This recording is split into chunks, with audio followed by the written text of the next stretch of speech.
પેટમાં પણ છે ને મનમાં પણ છે. અને આ સન્નાટો તોડીને આપણે કેટલું શીખી શકીએ છીએ અને કેટલી વાત કરી શકીએ છીએ. પણ જેમને આ બધું તમારી માટે ગોઠવ્યું છે, જે સ્પેશિયલ એમનો સમય નીકાળીને તમને બધાને મળવા આવ્યા છે, એવા ઉપસ્થિત મંચસ્થ મહાનુભાવો છે નહીં કોઈ, પણ આપણે એમને હૃદય કર્યા છે એટલે હૃદયથી એમને યાદ કરીને ઉપસ્થિત શિક્ષક મિત્રો, જેમની માટે આ બધું છે, જેમની જે આખા કાર્યક્રમનું સેન્ટ્રલ છે, એવા મારા વિદ્યાર્થી મિત્રો, તમને એવું થતું હશે કે 4 વગાડવાના છે. જો આ રીતે 4 વગાડવાના હોય તો 4-5 ચા જોઈએ છે. કારણ કે મારા આગળના વક્તાએ બધું જ કવર કરી લીધું છે. કારકિર્દીમાં કેટલું અભ્યાસક્રમો છે, કેટલું છે. એના પછીના વક્તાઓ અભ્યાસ કરતા થયા છે કે હવે અમારે શું બોલવાનું છે. કારણ કે બોલવાનું કોઈ વસ્તુ નથી, કારકિર્દીની તમામ માહિતી એમને આપી દીધી છે. એટલે હું ખલીલ સાહેબને યાદ કરીને એ વાત કહીશ કે ચાલ પર્વત પર ચડીને ખૂબ ચીસો પાડીએ, ચાલ પર્વત પર ચડીને ખૂબ ચીસો પાડીએ, આ સન્નાટો ના તૂટે તો તિરાડો પાડીએ. ચાલ પર્વત પર ચડીને ખૂબ ચીસો પાડીએ, આ સન્નાટો ના તૂટે તો તિરાડો પાડીએ.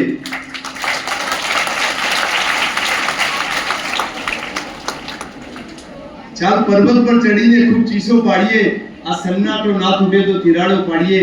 કંઈક નવું એવું કશું કરીએ, કંઈક નવું એવું કશું કરીએ, થઈ શકે તો ચાલ પરપોટામાં ગોબો પાડીએ. એટલે મેં શરૂઆતમાં કહ્યું છે કે સમય એવો છે કે મારે પરપોટામાં ગોબો પાડવાની વાત કરવાની છે. અને મારો વિષય પણ એવો છે કે બેને જે રીતે વાત કરી કે કૌશલ્ય, સ્કિલ, આવડત જે પુસ્તકમાં નથી એના બહારની વાત મારે તમને કરવાની છે. પણ આના પછીના જે વક્તાઓ છે, આના પછી જે તમને વાત કરવા આવવાના છે, એમનો થોડીક હું તમને વાત કરી લઉં. કારણ કે તમે મનથી 4 વાગ્યા 4 વગાડવાના છે ને ડરમાં ના રહો, એટલા માટે હું તમને થોડા ગળવા કરી દઉં કે આના પછી મારા પછી પણ જે વક્તા આવવાના છે, કદાચ એમને અહીંયાથી સમય ફાળવી દીધો છે, પણ તમારું મન ફાળવશે ને એટલું જે બોલશે. તમને કંટાળો આવશે એવી કોઈ વાત કરશે નહીં. તમને એવી વાતો કરશે કે જે તમને મજા આવશે, તમને એવા વિડીયોઝ બતાવશે કે જે તમને મજા આવશે. કઈશું કંટાળાજનક વાત થશે નહીં. અને ક્યાંક તમે કંટાળશો તો ત્યાંથી તે અટકી જશે. એટલે હવે આપણે 4 વાગ્યા સુધી આનંદ કરવાનો છે, આનંદની વાતો કરવાની છે. ક્યાંક આપણા મનનો કોઈ પ્રશ્ન હોય, ફક્ત ભણવાનો નહીં, જીવનનો પ્રશ્ન હોય તો પણ આપણે ચર્ચા કરીશું. પણ આપણે 4 વાગ્યા સુધીના આજના દિવસને યાદગાર બનાવીશું.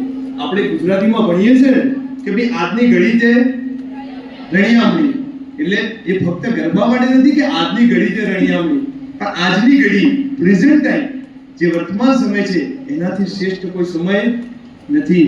કાલ કોઈએ જોઈ નથી, ગઈકાલ આપણે બદલી શકવાના નથી. એટલે આપણો નરસૈયો બહુ મહાન હતો, એટલે આવું કહે છે આજની ઘડી તે રણિયામણી. અને શિક્ષકોને જોઈને મને બહુ આનંદ આવે છે. હું પણ એક શિક્ષણ માંથી આવું છું, શિક્ષક જેવું જ કામ છે. પણ મારા જોડે થોડા છોકરાઓ જે ક્યાંય ના ચાલે અમારા જોડે આવે છે, એટલે પણ એ પછી બધે ચાલે છે. એટલે શિક્ષક કેમ ગમે કે શિક્ષક હંમેશા યુવાન જ હોય. એ ક્યારે ગરડો થાય ના. કેમ ના થાય? ઉંમર તો વધે, પણ શિક્ષક હંમેશા એના વિદ્યાર્થીઓના હૃદયમાં જીવતો હોય. અને જે વિદ્યાર્થીઓના હૃદયમાં હંમેશા એ વાત હોય કે મારો શિક્ષક જ્યારે પણ મળે ત્યારે એમ લાગે મારા સાહેબને તો મેં આ રીતે જોયા હતા, મારા બેનને તો આ રીતે જોયા હતા. એટલે શિક્ષક વિદ્યાર્થીના હૃદયમાં હંમેશા યુવાન હોય. એટલે શિક્ષક ક્યારેય ગરડો ના થાય, એ હંમેશા યુવાન રહે. અને શિક્ષક જ્યારે પણ મળે ત્યારે સ્ફૂર્તિવાળો જ મળે. જો સ્ફૂર્તિ ના હોય તો શિક્ષક ના હોય. એટલે હું પણ કોમર્સનો વિદ્યાર્થી છું. તમે બધાએ વાત કરી કે કોમર્સ ગમતું નથી, પણ હું પણ કોમર્સનો વિદ્યાર્થી છું. પણ મારા ગુજરાતીના સાહેબ મને આજે પણ યાદ છે. આજે એમની ઉંમર થઈ છે, પણ મને જ્યારે પણ એ અમદાવાદમાં મળે, સુરતમાં મળે તો મને એમ થાય કે મારા સાહેબ તો મારા રોલ મોડેલ છે, યાદગાર છે. તો જે પણ શિક્ષક દ્વારા મળે છે એવું કોઈ દ્વારા મળશે નહીં, અને શિક્ષક જે શીખવાડશે એવું કોઈ શીખવાડશે નહીં. અને એક બહુ સરસ વાત છે કે ભાઈ જો ચાલશું ને, ઊભા રહીશું ને તો આપણે ફક્ત ઊભા જ રહીશું. આપણે ઊભા રહીશું ને કોઈ પણ રસ્તા પર તો આપણે ઊભા જ રહીશું, પણ ચાલશું તો થોડો રસ્તો કાપશું. પણ ક્યાંક રસ્તામાં ઠેસ વાગશે તો આપણે ઉત્તર ગુજરાતમાં એવું કહીએ છીએ ને કે ભાઈ ઊભા રહીશું તો ઊભા રહીશું, ચાલશું તો રસ્તો કાપશું. પણ ક્યાંક રસ્તામાં ક્યાંક ઠેસ વાગશે તો આપણે ઠેક જઈશું. એટલે આપણે ઠેક જવા માટે આજે મળ્યા છે. ઠેક એટલે મંદિર સુધી પહોંચીશું.